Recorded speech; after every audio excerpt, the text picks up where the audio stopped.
Welcome students to Sohail sir classes. आज हम लोग सीखेंगे अकाउंटेंसी का चैप्टर नंबर 2 जिसका नाम है बेसिक अकाउंटिंग टर्म्स। इस चैप्टर में हम लोग सीखेंगे कुछ अकाउंटिंग टर्म्स के बारे में जो आगे वाले चैप्टर में बहुत ही ज्यादा यूज होंगे।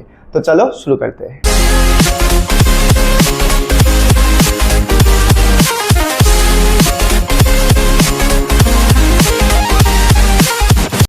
तो बच्चों ये जो चैप्टर है यहाँ पे हम लोग बहुत सारे टर्म्स के बारे में जानेंगे। तो ये चैप्टर में कुछ टर्म्स ऐसे भी है जो कि इंपॉर्टेंट नहीं है, तो वो सब टर्म्स हम लोग स्किप करेंगे। जो मेन जो टर्म्स है उसको मैंने यहाँ पे मेंशन कर दिया है, बस इसी के बारे में हम लोग अच्छे से जानेंगे। तो सबसे पहले जो टर्म है यहाँ पे वो है कैपिटल। कैपिटल मतलब मालिक ने जो अमाउंट से एक बिजनेस को स्टार्ट किया है, जो इनिशियल इन्वेस्टमेंट होता है एक बिजनेस को स्टार्ट करने के लिए, जो मालिक का पूंजी होता है उसको हम लोग बोलते हैं कैपिटल। दूसरा जो टर्म है वो है ड्राइंग्स।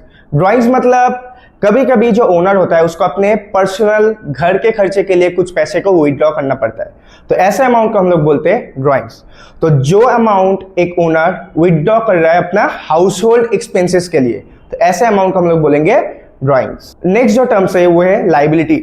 लाइबिलिटी मतलब एक बिजनेस का सर का बोझ, जो अमाउंट बाहर किसी को पेमेंट करना होगा, जो अमाउंट आपने उधारी पे लिया है जो आपको पे बैक करना होगा, ऐसे अमाउंट को हम लोग बोलते हैं लाइबिलिटी। लाइबिलिटी का कुछ क्लासिफिकेशन है, चलो हम लोग इसको देखते हैं। लाइबिलिटी सबसे पहले दो तरह का होता है, एक होता है इंटरनल लाइबिलिटी, दूसरा होता है एक्सटर्नल लाइबिलिटी। इंटरनल लाइबिलिटी मतलब ऐसा लाइबिलिटी जो एक बिजनेस और अपने ओनर का होता है। बिजनेस और ओनर के बीच में जो लायबिलिटी होता है उसको हम लोग बोलते हैं इंटरनल लायबिलिटी, जैसे कि कैपिटल। अब कैपिटल लायबिलिटी क्यों होता है ये हम लोग नेक्स्ट चैप्टर में समझेंगे। और एक्सटर्नल लायबिलिटी मतलब ऐसा लायबिलिटी जो एक बिजनेस का एक बाहर किसी के साथ, किसी आउटसाइडर के साथ है, तो ऐसे लायबिलिटी को हम लोग बोलेंगे एक्सटर्नल लायबिलिटी। ये छोड़ के टाइम ड्यूरेशन के ऊपर भी लायबिलिटी को हम लोग दो पार्ट में भाग कर सकते हैं। एक होता है नॉन करेंट लायबिलिटी, दूसरा होता है करेंट लायबिलिटी।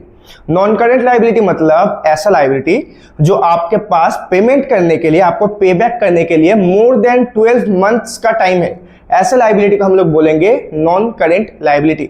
जैसे आपने लॉन्ग टर्म के लिए कोई लोन ले लिया है, तो ऐसे लायबिलिटी को हम लोग बोलेंगे नॉन करेंट लायबिलिटी।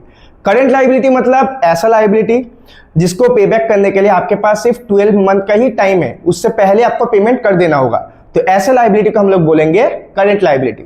जैसे आपने उधारी में कोई माल खरीद लिया, ठीक है, तो वो जो अमाउंट होता है उसको हम लोग को जनरली 12 मंथ के अंदर ही पेमेंट करना होता है, तो ऐसे लायबिलिटी को हम लोग बोलेंगे करेंट लायबिलिटी। तो हम लोग का नेक्स्ट जो टर्म है वो है असेट। असेट मतलब ऐसा चीज जो एक बिजनेस ओन करके रखता है, जो बिजनेस के पोजीशन के अंदर होता है, ऐसे चीज को हम लोग बोलेंगे असेट। जैसे आपका कैश, आपका बैंक बैलेंस, या फिर आपने कोई मशीनरी खरीद लिया, कोई फर्नीचर खरीद लिया, जो भी चीज को आप ओन करते हो ऐसे ही चीज को हम लोग बोलेंगे असेट। असेट का कुछ क्लासिफिकेशन होता है, ठीक है, तो क्या क्या होता है चलो देखते हैं। सबसे पहले नॉन करेंट एसेट और करेंट एसेट।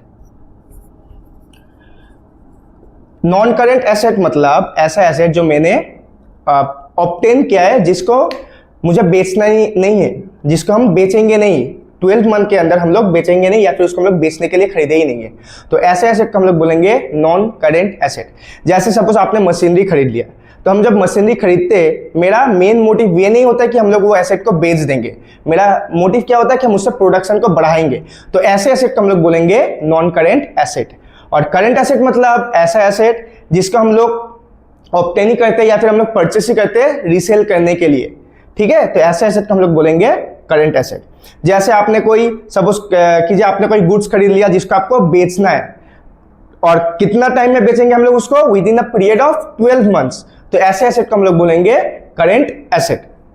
तो ये हो गया नॉन करेंट एसेट और current asset. Non current asset का भी फिर कुछ टाइप्स होता है। जैसे नॉन करेंट एसेट को हम लोग दो भाग में भाग कर सकते हैं, एक होता है टेंजिबल और दूसरा होता है इनटेंजिबल।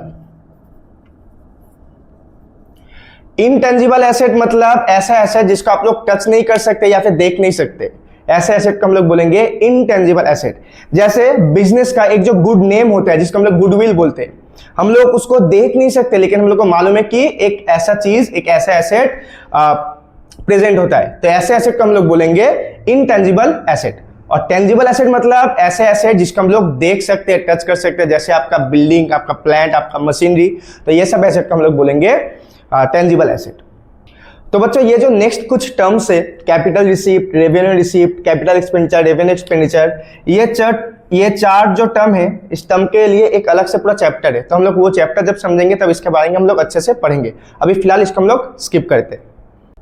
तो हम लोग का नेक्स्ट जो टर्म है वो है एक्सपेंस। एक्सपेंस मतलब हम लोग को मालूम है कि खर्चा। कौन सा खर्चा? आपने एक गुड्स को परचेज किया, जो खर्चा हुआ, या फिर उसको सेलिंग पर्पस के लिए आप लोग जब सेल करने जाओगे वहां पे भी आप लोगों को कुछ पैसा खर्च करना होगा, तो ये चीज को हम लोग बोलते हैं एक्सपेंस। जैसे मान लीजिए आपने रॉ मटेरियल खरीदने के लिए खर्चा कर लिया, ठीक है, आपका फैक्ट्री का जो पावर है या फिर फ्यूल है, ये सब में जो खर्चा होता है, या फिर कुछ डिलीवरी चार्जेस होता है। अच्छा, सेलिंग पर्पस के लिए हम लोग एडवर्टाइजमेंट करते हैं, या फिर वहां पे भी बहुत सारा खर्चा होता है। तो ऐसे जितना भी एक्सपेंसेस होता है वो सबको हम लोग बोलेंगे एक्सपेंस। नेक्स्ट जो टर्म है वो है रेवेन्यू। रेवेन्यू मतलब आपने जो माल को बनाया है, आपका जो गुड है, आपका जो स्टॉक है, उसको आप जो बेच रहे हो, आपके पास जो पैसा आ रहा है, उसको हम लोग बोलेंगे रेवेन्यू। हम लोग का नेक्स्ट जो टर्म है वो है प्रॉफिट। प्रॉफिट मतलब ज्यादातर क्या होता है, हम लोग जब अपने प्रोडक्ट को सेल करते हैं, सेल करने के बाद कुछ अमाउंट आता है, वो प्रोडक्ट बनाने के लिए आपने एक्सपेंस किया था, अभी आपने जो सेल किया उस आपके पास रेवेन्यू आया। जब रेवेन्यू एक्सपेंस से ज्यादा होगा तब हम लोग बोलेंगे कि मेरा बिजनेस में प्रॉफिट हुआ है, ठीक है। और नेक्स्ट जो टर्म है वो है गेन। गेन मतलब आपने अपना गुड्स को छोड़ के कोई दूसरा चीज बेच दिया, जो हम लोग रेगुलर बेसिस में, जिसको हम लोग बेचते नहीं है। जैसे सपोज कीजिए आपका कोई एक लैंड था, आपने उस लैंड को बेच दिया, उससे आपको कुछ ज्यादा अमाउंट मिला, कुछ ज्यादा प्रॉफिट हुआ, तो ऐसे प्रॉफिट को हम लोग बोलेंगे गेन, जो हम लोग का रेगुलर बेसिस में नहीं होता है, ठीक है। तो यही डिफरेंस होता है प्रॉफिट का और गेन का। तो बच्चों नेक्स्ट जो टर्म है वो है लॉस। लॉस मतलब जब मेरा रेवेन्यू से एक्सपेंस ज्यादा हो जाएगा तब हम लोग बोलेंगे कि बिजनेस में लॉस हुआ है। आपने कुछ सेल किया, आपको कुछ अमाउंट मिला, लेकिन आप देख रहे हो कि आपका जो खर्चा हुआ था वो आपके रेवेन्यू से ज्यादा है, तो हम लोग बोलेंगे कि बिजनेस में लॉस हुआ है। नेक्स्ट जो टर्म है वो है परचेस रिटर्न। परचेस रिटर्न मतलब आपने कुछ परचेस किया था, कोई भी रीजन की वजह से आपको पसंद नहीं आया या फिर क्वालिटी उतना अच्छा नहीं था, इसलिए आपने क्या किया, उसको रिटर्न कर दिया। तो जब आप परचेस करते हो और उसको रिटर्न कर देते हो, तो ऐसे रिटर्न को हम लोग बोलेंगे परचेस रिटर्न, ठीक है। और सेल्स रिटर्न इसका उल्टा, हम लोग जब कुछ सेल करेंगे और कोई कस्टमर था, उसको पसंद नहीं आया, उसने हमको रिटर्न कर दिया दोबारा से, तो ऐसे रिटर्न को हम लोग बोलेंगे सेल्स रिटर्न। तो नेक्स्ट जो टॉपिक है वो है गुड्स। गुड्स मतलब ऐसा चीज जो आपने खरीदा था बेचने के लिए, जिसको हम लोग परचेस करते हैं फॉर रीसेलिंग पर्पस, तो ऐसे चीज को हम लोग बोलेंगे गुड्स। नेक्स्ट है ट्रेड रिसीवेबल। ट्रेड रिसीवेबल मतलब जो अमाउंट हमको बाहर से मिलने वाला है। क्यों मिलेगा हमको? क्योंकि हम लोग जब अपने गुड्स को सेल करते तो हम लोग हमेशा उसको कैश में सेल नहीं करते, हम लोग उसको उधारी में भी देते हैं। तो जो अमाउंट हमको बाहर से रिसीव होने वाला है, ऐसे अमाउंट को हम लोग बोलेंगे ट्रेड रिसीवेबल। और ट्रेड पेबल मतलब हम लोग जब कुछ चीज को खरीदते हैं उधारी में, सपोज आपने रॉ मटेरियल खरीद लिया उधारी में, तो वो जो अमाउंट है वो हमको पे करना होगा ना, तो जो अमाउंट हमको बाहर पे करना होगा, ये अमाउंट को हम लोग बोलेंगे ट्रेड पेबल। तो नेक्स्ट जो टॉपिक है वो है क्रेडिटर्स। क्रेडिटर्स मतलब हमने जिससे अपना रॉ मटेरियल खरीदा है उधारी में, उसको पैसा पेमेंट करना होगा, उसको पैसा पे बैक करना होगा। तो जिससे मैंने उधारी में खरीदा उसको हम लोग बोलेंगे क्रेडिटर्स। समझ में आया? नेक्स्ट जो टॉपिक है वो है डिस्काउंट। डिस्काउंट तो आपको पता ही होता है, ठीक है, लेकिन यहाँ पे डिस्काउंट का कुछ टाइप्स होता है। जैसे दो डिस्काउंट के बारे में हम लोग सीखेंगे, एक होता है ट्रेड डिस्काउंट और दूसरा होता है कैश डिस्काउंट। दोनों में डिफरेंस क्या होता है?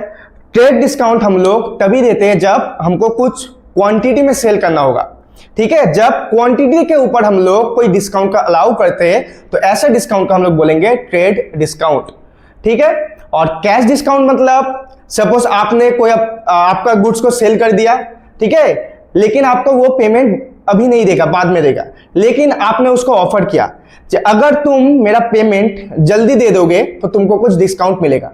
तो इमीडिएट पेमेंट रिसीव करने के लिए हम लोग कुछ डिस्काउंट को अलाउ करते हैं, ऐसे डिस्काउंट को हम लोग बोलेंगे कैश डिस्काउंट। तो हम लोग का नेक्स्ट जो टॉपिक है वो है रिबेट। रिबेट मतलब ये भी एक तरह का डिस्काउंट ही होता है, लेकिन ये कैश डिस्काउंट और ट्रेड डिस्काउंट से थोड़ा सा अलग होता है। मान लीजिए आपने किसी को एक अपना गुड सेल किया था, उसको क्वालिटी पसंद नहीं आया, तो क्योंकि उसको क्वालिटी पसंद नहीं आया, वो कंप्लेन कर रहा था, तो आपने उसको कुछ डिस्काउंट अलाउ कर दिया, तो ऐसे डिस्काउंट को हम लोग बोलेंगे रिबेट। नेक्स्ट जो है वो है बैड डेट। बैड डेट मतलब आपने किसी को उधारी पे माल बेचा था, अब वो आपका पैसा नहीं देगा, आपका पैसा गया, तो ऐसे अमाउंट को हम लोग बोलेंगे बैड डेट। और लास्ट जो टर्म है वो है इंसॉल्वेंट। इंसॉल्वेंट मतलब जब कोई डेटर कंगाल हो जाता है, मतलब जिससे आपको पैसा वापस नहीं मिलेगा, तो ऐसे पर्सन को हम लोग बोलेंगे इंसॉल्वेंट। तो इसी के साथ ये चैप्टर हो गया खत्म। तो बच्चों उम्मीद है आपको ये चैप्टर अच्छे से समझ में आ गया होगा, लेकिन फिर भी आप लोगों को अगर कुछ डाउट्स है तो आप कमेंट में पूछ सकते हो। और अगर आपको यह वीडियो पसंद है तो लाइक, कमेंट, शेयर और सब्सक्राइब जरूर कीजिए। तो मिलते हैं नेक्स्ट वीडियो में। Stay tuned.